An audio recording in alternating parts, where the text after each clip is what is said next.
Good morning everyone, তোমরা সবাই কেমন আছো? আমি ভালো আছি। আজকে সোমবার। হর হর মহাদেব। বড়রা দেখবে অনেক সময় বলে কর্ম করে যাও ফল পাবে। সত্যি আমরা কথাটা মানেটা অতটা গুরুত্ব দিইনি। যখন একটা মানুষের একটা বয়স বাড়ে না, দেখো মানে অল্প বয়সে যখন গুরুজনরা এরকম বলে, তখন আমরা খুব একটা সেটাকে পাত্তা দিই না। বলছে তারা বড়জন, তারা বলছে হ্যাঁ। কিন্তু পরবর্তীকালে যখন আমাদের নিজেদের যখন বয়স হয়, তখন আমরা বুঝতে পারি কথার মানেটা কী। হ্যাঁ, আর কথার মানেটা কিন্তু বিশাল বড় মানে।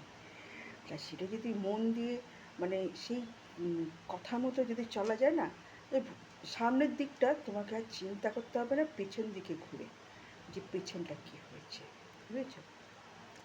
তা এই কথাটা এতটাই যুক্তিদায়ক যে তুমি কর্ম করে যাও, সে যে কর্ম, তুমি সৎ পথে তুমি মানে নিষ্ঠাভাবে সেই কর্মটা করে যাও, তাহলে তুমি ফলটা পাবে।